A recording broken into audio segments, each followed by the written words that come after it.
Well, hello, this is Monica Rivers again, and I'm here at the eBridge building. We are in the day 4 of a Startup Week, and this can be such an experience for me because I'm giving interviews in Spanish and English and Spanglish. So this is so much fun, interviewing all the speakers, entrepreneurs, creators. But today, I have two of my favorites. I want for them to introduce themselves because if I do that, I'm going to take forever here. So welcome to the show, guys. Thank you for having us. Thank you. Do you want to tell them a little bit about you, Marc? Sure. My name is Marc. I am the owner, operator, janitor, cook at Texican BBQ company. What about you? I'm Bobby Saenz, the owner of Wing Barn throughout the Rio Grande Valley.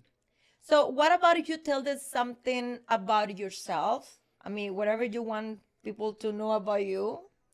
I have OCD. I have that.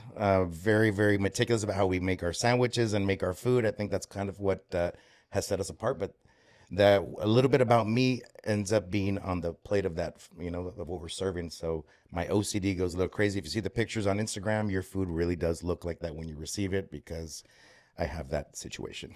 But is that just in the restaurant, or is that you? No, in life in general. If you go to the house, let me tell you how bad it is, really? Yeah. Okay. If you go to the house, the light switches at the house, the little screws, they all point up because it drives me crazy if they're pointing horizontally. That's a small factoid. So you are that kind of people that when you jump into a plane and then you close the table, the line has to be straight when you close the table on the plane? I usually don't close the table on the plane. I get into a lot of trouble. They say, "Sir, will you please put on your seatbelt?" I said, "For what? I don't need a seatbelt. If we crash, the seatbelt's not going to help me. And neither is the tray." Right? Really, is the tray going to solve me? Am I safer with the tray up? Who gives a shit? No. Leave me alone. But I haven't been kicked off of a plane. Please don't do that to me, Delta. Or United either. But usually, yes, I will leave the tray down. But if I do have to raise it up, yes, it needs to be perfect and clean. And then I start messing with all the papers that are on the back of the seat, make sure it's all perfect. And then I pray that somebody's not sitting next to me because I want to be in the window and I want my arm space. Yes, those kinds of things. That is so me. What about you, sorry. Bobby? What do you want people to know about you? Well, from a business standpoint, I'm a super big planner, strategize, plan. I always have to have things set up and know what I'm going to do. Things are going to change, but for the most part, really planned out. And it's really good there. I've been there. It's so good. Thank you.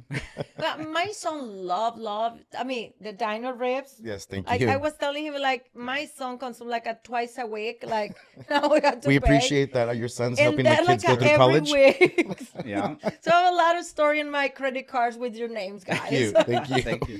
What about on a personal level? Yeah. Well, first I'm a husband, then I'm a father of 3. So that takes up a lot of my time and a lot of energy towards that, but I love it. Going to the games and being able to spend time with my family is great.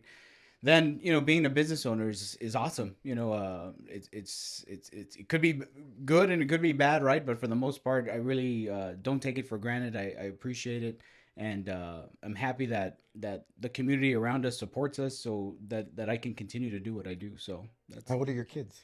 So I have a 16-year-old, a 15-year-old, and then a surprise 5-year-old. Dude. Yeah. Okay, I have a 17-year-old and a 14-year-old, so Yeah. no surprises yet. Right. Wow. Yet. You still But I'm have gambling like baby. crazy. So mine is 24 already. So yeah, just that. And then a little dog.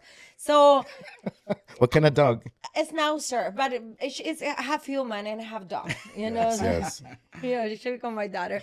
Yeah. So, but anyway, I would like, before we jump into a few questions, I would like to ask you guys a little bit of this experience, the Startup Week. I know you were on a panel. I don't think you were No. one of the panel, but No. I see you here connecting, living Right. the experience, sharing the energy with others, and it has been such an amazing. But I want to hear from you guys the experience of being part of the Startup Week as a speaker, but also as a community, entrepreneur.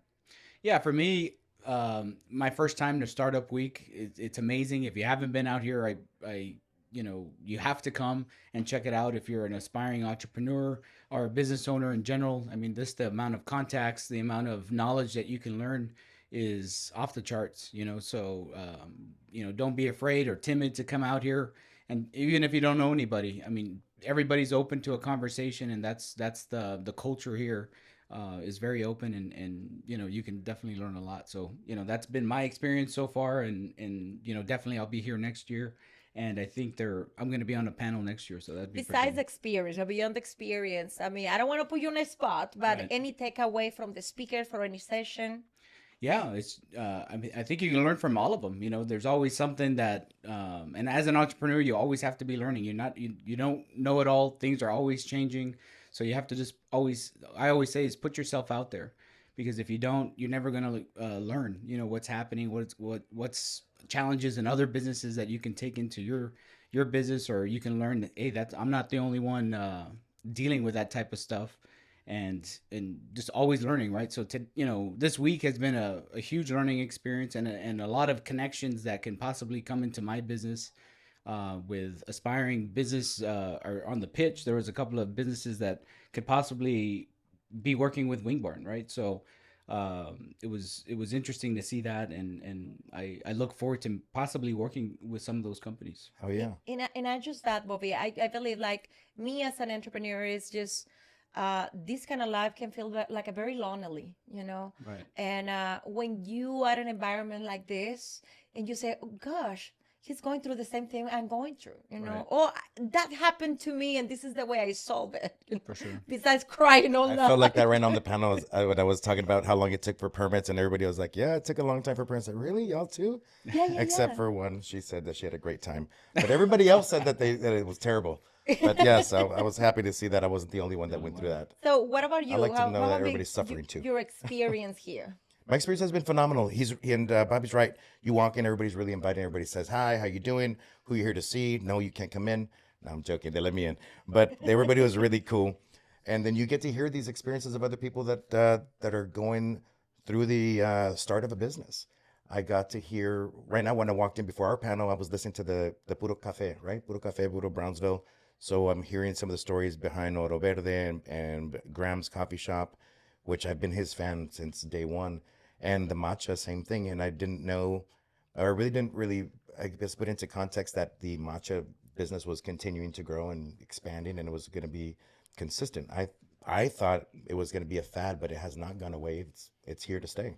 Oh wow. Yeah. I tried so many matcha places and all taste They all different. taste different. I make one at home too. It's really good. Mine's really good. But I bet you that theirs is Are phenomenal. you bringing matcha to No, no, we're Texican? not bringing matcha to Texican. No, no, no. Imagine the But it's dino rib and cream. yes, for St. Patrick's Day. St. Patrick's Day, we're gonna have a matcha dino rib. But it's really cool that I think it's cool to see that people are doing that, and that people in our community are embracing it. Yeah. It gives them hope for anybody that's trying to start a business. If there's somebody who came in here and listened to our panel or listened to somebody else and said, you know what, if they did it, I could do it too. That's great, because there's a community that's ready to embrace you if you do a great job. And that's if you do a great job. I hope that this gives them an opportunity to learn as well, because there's a lot of people that dream it and don't execute it properly because they may have not had the proper knowledge or the proper drive. I mean, you got to be honest too. I mean, sometimes people are built to be leaders. Some other people are built to be followers. And you have to be honest with yourself before you start begging mom and dad and your uncles, hey, let me borrow $10,000 so I can open a business. Parents, if your son is not ready to do that, do not do that. It's going to be a bad investment.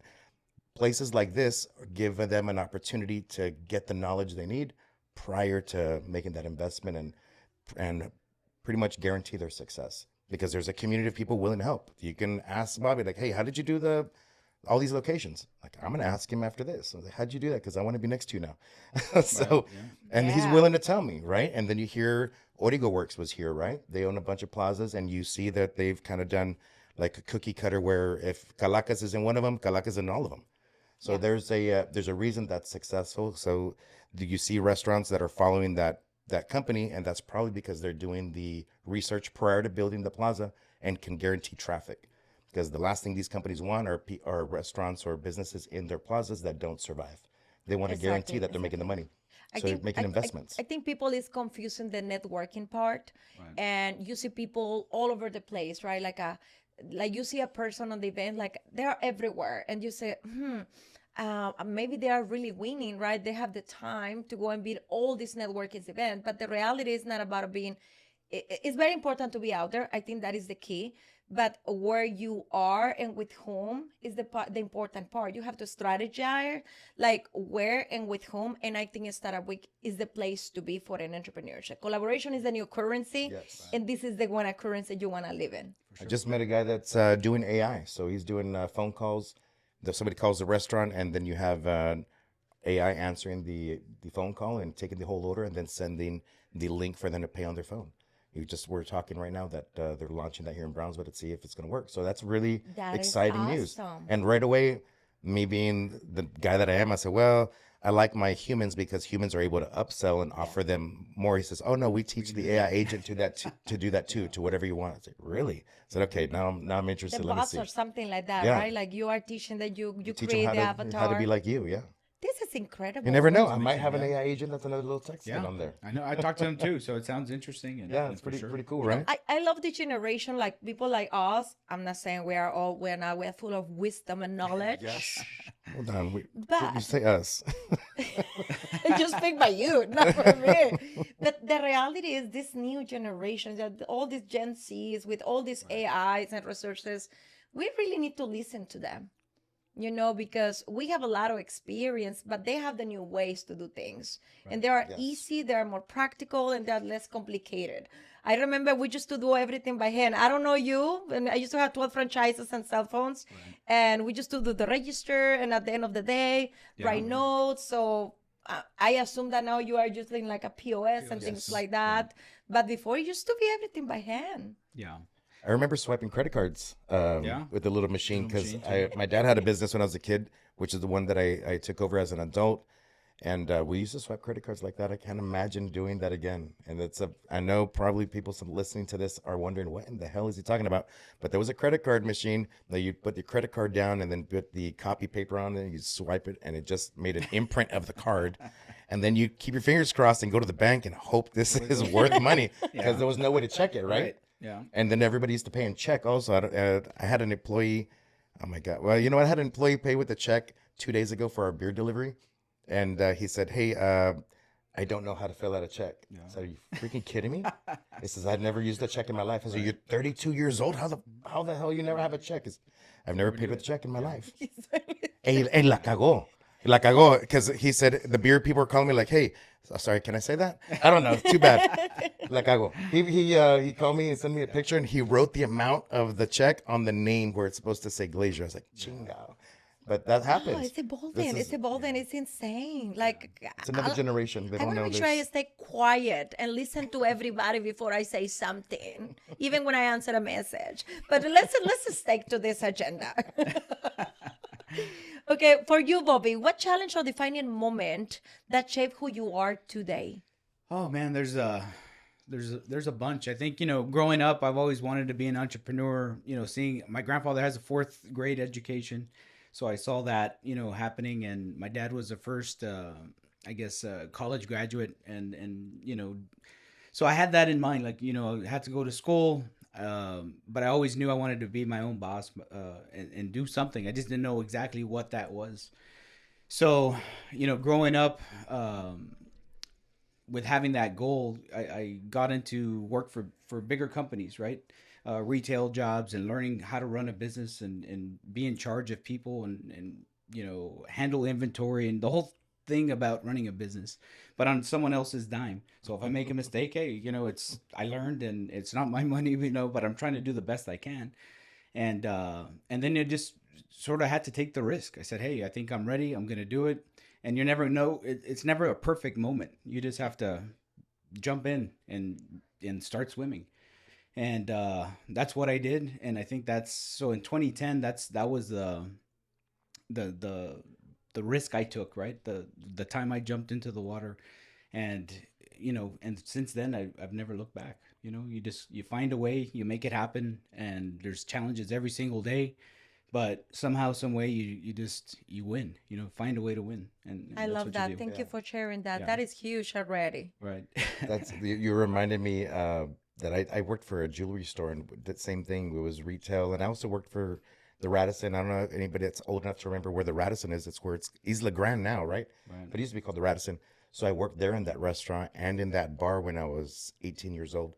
and I learned what he was talking about: how to deal with the customer, how to do inventory, how to deal with an angry customer, with a happy customer, and it does give you that experience that you need when later on in life. I never knew that I was going to have a restaurant, never in my wildest dreams, but here I am. I'm Well, the this same. is the thing. If Yeah. you don't look for the dream always is going to find you. Yes, yeah. Right. And That's what we have shirts at Texican that say that the brisket life chose me. That's what it says. oh, that's Yeah, we didn't choose the beautiful. brisket life; it chose us. Oh, that is amazing. Let me go to the next one with you, Mark. So, what achievement you are proud of, not just professionally, but personally as well?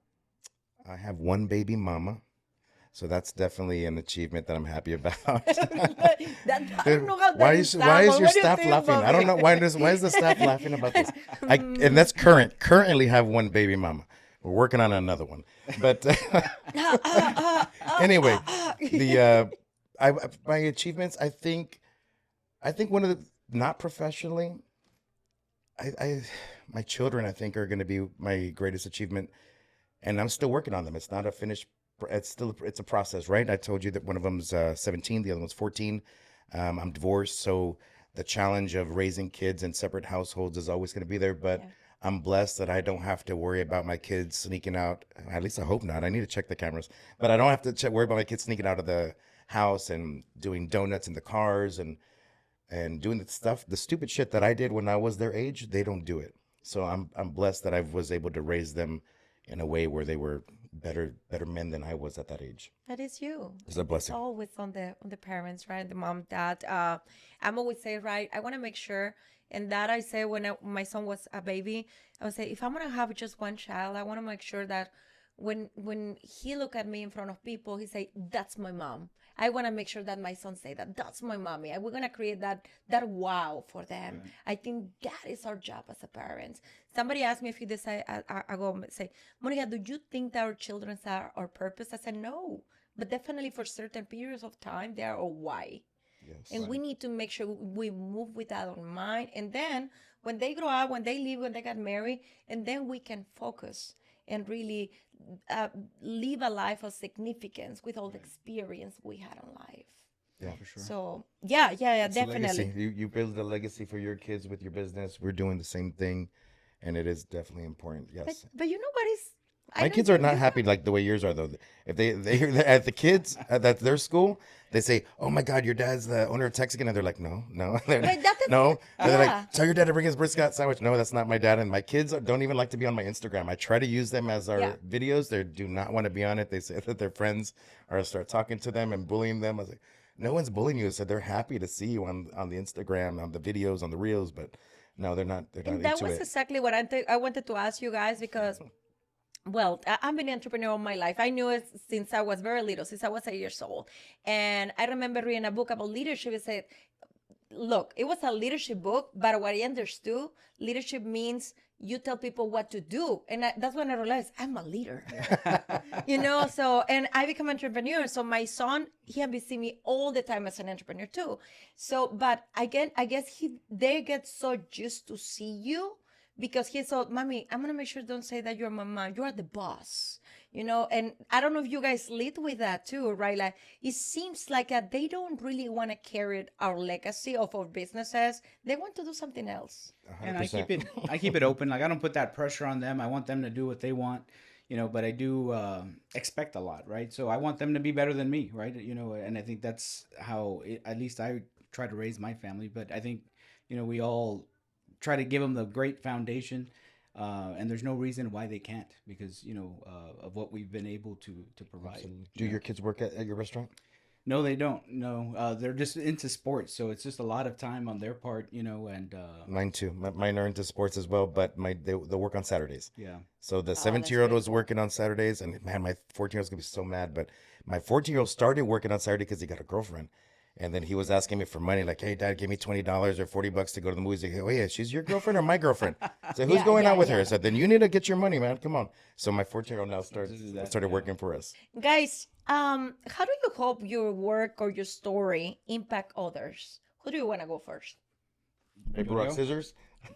I can go. I think living in Brownsville, I've been in Brownsville for 20 years, and I feel that, I hope that people can look at Wing Barn and say, hey, look, this guy started in Brownsville, a local restaurant, and 15 years later, we have 9 locations across the Rio Grande Valley. Probably the biggest wing chain south of San Antonio. Over 200 employees, right? So it is possible with the talent that we have here. If you have a dream, you have inspiration, you have, the work ethic, anything's possible. You can make it happen. And, I feel hopefully I can leave that impact, to the generation that's, behind me. It's just crazy because not a lot of people know that Wing Bar is a local business. Right. They don't know that it was built here, it grew up here, and it's just so huge now how businesses are shifting. Instead promoting their product, not just product, now you guys need to be the faces of the business, which you are doing amazing with that.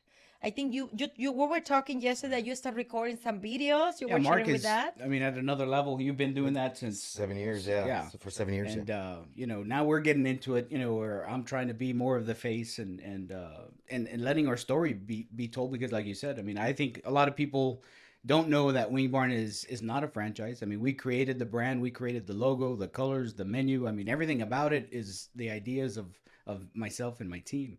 So now it's time to tell the story and try to get that local support and for them to understand our story. And I think that's a big key for Wing Barn in the future. It's important when you get that local connection, they feel connected. Okay, it's a real guy. It's not somebody in another office in Dallas or something. Right. No, it's a real guy. He's here. You can see him. You'll catch him at HEB or you'll see him at the Hard gym. Knocks. Right? Yeah, or at the Goal. gym. Yeah. Yeah. If you see him, I mean, it's a normal dude. He owns that business. 8:45 class. For sure. Oh.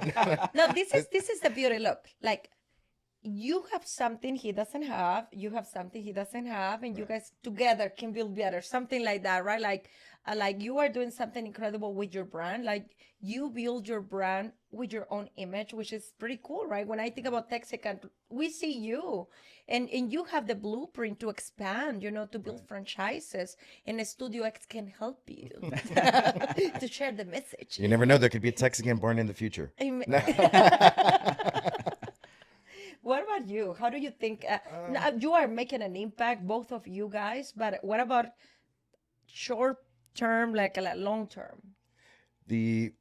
Well, you were asking like what kind of impact do you think that we're gonna, or the legacy or the impact of our company, right? Well, how do you hope your work and your story? Well, I know that we have our image right on Instagram where we're gonna see me. You're talking about food, and usually it's a little it's like high energy, high paced. But behind all that, there's still a company and there's still an owner. There's still a guy that has a family and has a heart, believe it or not, right? So we go and do events to help out Brownsville Junior Service League. We help out, I don't want to name them all. We help out the Moody Clinic. And I don't post any of that on our social media. I know that you help out a lot of these organizations. Right. So we want to make sure that our impact, the day that I'm gone and they're at the funeral and they're like, hey, your dad, it was crazy. I know. I want somebody to say, hey, you know what? That company helped out this organization for 15 years and helped hundreds of kids get the therapy they needed, or helped get socks on the old people at the hospice home, or whatever, fed this many people when they were doing cleanups or trash cleanups. We want to make sure that our impact is that. I want them to remember the food, but I really want them to remember that it is a family-owned company. We're local, and every dollar that you invest in our company, we try to reinvest as much locally as well. The certain charities that we choose are always going to be the local ones, the United Way, the ones that are going to be local, and we know that money is going to be dispersed locally in Cameron County. So that's really important to us. Yeah, I feel like, and I'm speaking by my own experience. Like I had so many collaborations with BCIC, the police department, me having franchises in the wireless industry for the past 20 years, and I didn't want to post anything because oh no, what people is gonna say to me that I'm bragging, da da da. But the reality, it has to be mandatory to do that, because then we are not teaching the next generation to do the same. Right. It's Yes. not, and let me tell you who's gonna criticize you. The people who's not doing shit. Yeah. Pardon. Sorry. Pardon. Anyway. Yeah, it's okay. We can keep it. That's but the true. people who are building together, that's the people who's really clapping on you, So I think it's very important to share all those things. It's very important because we are teaching leadership this is the best right way to teach leadership now. You know, they are seeing at you. They're gonna do what you're doing, even your children. Right. When I was we did a charity, another event. I'm not gonna tell you who it is, but he told me, he said, "Hey, how come you didn't post about it?" I said, "Well, I don't think I should. It feels like I'm bragging." And he said, "Well, you're looking at it as like a negative person looking at your post." He said, "What about if there was a positive person and said, 'Hey, I'd never heard of that charity. Now I'm interested. What does the Moody Clinic do? What does Brownsville Junior Service League do? What does this church do?' Now they're interested. Why stop the opportunity of showing off not the company or what we do, but showing off that charity and what they do for the community?" So he kind of put it on a different perspective for me, and it was it kind of blew my mind. I was not expecting that. Yeah, for sure. And I think, I'd like the community to know that local businesses contribute the most to their communities. So we ask for you guys to support the local restaurants, most importantly, because at the end of the day, we're the ones in the community doing the things. At Wing Barn, we've given back over $1 million in the past 15 years with our fundraising efforts that we've done for organizations or somebody that's ill, or schools, sports teams. And, I don't know exactly how many people know that, right? But I know that, and it makes me feel great. And I feel like I'm giving back to the community that's supporting my business, right, for the past 15 years. So, that's a really important piece that I see, because sometimes I see the big guys, which I call the big guys, like the big franchises, and I don't see their banners at certain things, or, at the little leagues and things like that. Or the posters, right? The posters, right? The athletes, all the athletes that come to Texican, we buy posters. They're in the drive-through. Right. So yeah, you're right. You don't see them at the big restaurants. So that's important, and that's what to me makes the community, right? I just love what we're becoming as a community. I mean, we didn't have that, and I think these spaces are so good for this, right? Like, so many people is gonna get to know you more. Then now that you're on camera sharing, like, they're gonna, oh wow, like, definitely I wanna go and visit you guys, and I cannot wait to see a collaboration with you two guys. For sure. Definitely, it's gonna be fun. Make sure you invite me. But talking about becoming, right? I would like to ask the last questions to close with this. Like, looking ahead, what are you building toward? Who do you think you are becoming in this process? It can be professionally, but also as an individual. Yeah. Well, for me, these past, after COVID, a lot of things changed in the restaurant business. The whole environment, the culture of how we do business, has totally changed. So for me, it's learning about myself. I didn't know I could adapt as fast as I could. Also from the mental standpoint of dealing with the pressure of all this type of stuff. Your team looks at you and says, well, what are we going to do? And then, well, I don't know what's exactly happening right here with COVID. How long is it going to be? What's going to happen? And they're looking at you to make a decision. What direction are we going? What are we going to do? And create the way to do it, right? Yeah. And we got to do it now. So you learn a lot about yourself, and then you say, man, like I did that. Resilience. Yeah. We figured it out. And we're still here, and it's a tough environment. I mean, we're still fighting to get back to where we were, because every day it's that challenge, and there's so many restaurants opening up and doing their thing. But you just have to stick to what you're good at, what you're doing, and rely on the community to continue to support. And we're doing the best that we can to provide the best service and the best quality of food that we can do. So that to me is a big learning for me, that you can get through anything. You just got to keep fighting. So good. Great. Absolutely. That's so many good content we're gonna have from here. What about you? For me, I see us growing, but it's probably staying in Brownsville. I'd really, as much as I tell people I'm going to go open a location in McAllen, I'm going to go open in Aransas Pass, because that's where I was looking, and then San Antonio. But really, I just want a bigger location in Brownsville, and to really get the name to be synonymous with Brownsville. I want people to say, oh, when you go to Brownsville, you have to go to Texican BBQ. Experience. There's restaurants that have that kind of a reputation for Brownsville. Ultimo Taco, right? When everybody comes, I know, and I do love everybody's tacos. Not picking anybody's tacos over anybody else's, but when people come to Brownsville, it is always the one on the top of the list, right? You got to go to Último Taco. And I do love Motas Tacos too, but that's always the one that's on the top of the list. And I want that to be me when it comes to barbecue. I want it to be Brownsville's barbecue. Yeah, and you are. So, well, I kind of want to think that I am, but I want a bigger footprint. I want to make sure that it's even bigger and that we represent where we're coming from, that it's South Texas barbecue. I want to make sure that we have a bigger imprint where we can make a difference around the state, where not just people in McAllen are going to come see me. I want people coming from far away. We get a lot of people from all over the country that come and see us. They had some people out of Florida. The son and daughter were here with the National Guard or with the Coast Guard, and they were out of Florida, and they came in, they ate. They said, "Hey, can I take a picture with you?" I said, "Yeah, sure." Where are you guys from? They said, "Florida." I said, "Wow, you came down for barbecue?" She said, "No, we're at the Coast Guard."